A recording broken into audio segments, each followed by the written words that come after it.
সংসার সাজাতে গোছাতে কার না ভালো লাগে। প্রতিটা মেয়ে সাজানো গোছানো একটি সংসার চায়। হ্যালো এভরিওয়ান, আসসালামু আলাইকুম। সবাই কেমন আছেন? আশা করি যে যেখানে আছেন ভালো আছেন, সুস্থ আছেন। আলহামদুলিল্লাহ, আল্লাহর অশেষ রহমতে আপনাদের দোয়া ও ভালোবাসায় আমিও ভালো আছি। তো বরাবরের মতো আজকে সকাল সকাল ব্লগটি স্টার্ট করে দিলাম। আশা করি সবাই পুরো ভিডিওটি স্কিপ না করে দেখবেন। তো আজকে সকাল সকাল ভোরে ঘুম থেকে উঠছি, ওইটা ফজরের নামাজ সাইরা এখন একটু ড্রয়িং রুমে আসছি রুমটা ঝাড়ু দেওয়ার জন্য। আর এটা হচ্ছে আমাদের ড্রয়িং রুম। তো এখনও ফার্নিচার নেই না, নতুন বাড়ি করছি। আস্তে আস্তে আল্লাহর রহমতে সব কিছুই করবো আর আপনাদের সাথেও শেয়ার করব। তো এখন হচ্ছে গিয়ে সাধারণত একটা ডাইনিং টেবিল আর একটা খাটই বসিয়ে রাখছি। আগে বাড়ির কাজ রঙের কাজ শেষ করে তারপরে ফার্নিচার ঢুকাবো, কারণ হচ্ছে রঙের কাজ করতে গেলে ফার্নিচার লাড়াচাড়ায় অনেকটা নষ্ট হয়ে যায়, আর এজন্যই রং করে তারপরে ফার্নিচার ঢুকাবো। তো এখন একটু সিম্পলভাবেই রাখছি। যারা বাড়ি করেছেন তারাই একমাত্র জানেন যে ঘরের মাল ছাপানা লাড়তে কতটা কষ্ট হয়। কারণ হচ্ছে আমি যখন টাইস করেছি তখন যেতটুকু ফার্নিচার ছিল এক রুমের থেকে আরেক রুমে নিতে কতটা যে কষ্ট হয়েছে একমাত্র আমিই বুঝি। তো এই জন্য হাজব্যান্ডকে বলেছি যে রং করার আগে কোনো ফার্নিচার নেব না, একদম রং করে তারপরে সব কিছু রঙের কাজ কমপ্লিট করে তারপরে ফার্নিচার নিব। যা নেওয়ার একেবারে সব কিছু রুমের ফার্নিচার নিয়ে আসব। তো এখন হচ্ছে আমি একটু বারান্দায় আসছি। আর আজকে সকালকার ওয়েদারটা কিন্তু একদম ঠান্ডা, মানে প্রচুর কুয়াশা বাহিরে। তো এখন একটু বারান্দায় দাঁড়িয়ে একটু ঠান্ডাটা উপভোগ করতেছি সকালকার। তো এখন হচ্ছে পাউরুটি দিয়ে একটু চা খেয়ে নিচ্ছি, কারণ আজকে শীতের জন্য রুটি বানাতে ভালো লাগে না, এই জন্য রুটি বানাই না। পাশে দোকান থেকে পাউরুটি আনছি, তো পাউরুটি দিয়ে চা খাচ্ছি।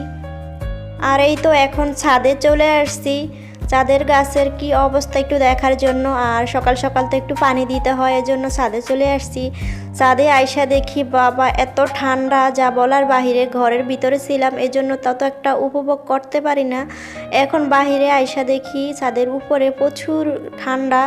এই যে দেখতে পারছেন এত কুয়াশা, যা বলার বাহিরে, কিছুই দেখা যাচ্ছে না, শুধু ধোঁয়ার মতো দেখা যায়। তো প্রচুর ঠান্ডা। আর এখন হচ্ছে আমি প্রতিটা গাছের গোড়ায় গোড়ায় পানি দিয়ে দিব। মর্নিংয়ের কাজই হচ্ছে আমার এগুলাই। আমার কাছে শীতের দিনটা একদম ভালো লাগে না। কার কার কাছে ভালো লাগে, কার কার কাছে ভালো লাগে না, সেটা অবশ্যই কমেন্ট করে জানাবেন। তো আম্মু প্রতিনিয়ত ফোন দিয়ে বলে যে এখন তো ডিসেম্বর মাস, সবাই বাবার বাড়িতে বেড়াতে আসে, তুমিও আসো, আয়সা কয়দিন থাইকা যাও।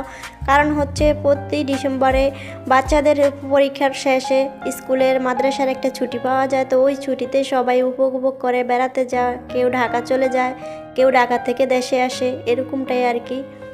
তো আমি আম্মুকে বলতেছি তোমার জামাই তো বেড়াইতে যাইতে দিচ্ছে না, কিভাবে যাব? ও তো সবসময় চায় যে ওর সংসারটা সামলাই। যাই হোক, ছেলের পরীক্ষা সবেমাত্র শুরু হয়েছে, শেষ হোক, তারপরে দেখা যাবে যাওয়া যায় কিনা। আপনাদের সাথে সব কিছু শেয়ার করব অবশ্যই। আর এই যে দেখতে পারছেন আমার কতগুলা ধনেপাতা গাছ, আর এগুলাকে আমরা বিলিতি ধনেপাতা বলি। আপনারা কে কী বলেন সেটা অবশ্যই কমেন্ট করে জানাবেন।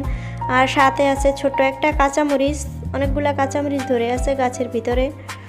তো এই ধনেপাতাটা এখন খাওয়া হয় না, কারণ হচ্ছে এখন শীতকালের দিন, বাজারে যে অ্যাভেলেবেল শীতকালীন ধনেপাতা থাকে ওটাকেই আনা হয় বেশি। আর এই ধনেপাতাটা বেশি বর্ষাকালে খাওয়া হয়, কারণ তখন ডালের সাথে বা ভর্তা করলে তরকারির সাথে দিলে কিন্তু খুবই ভালো লাগে। তখন বর্ষাকালে এই ধনেপাতাটা খাওয়া হয় বেশি।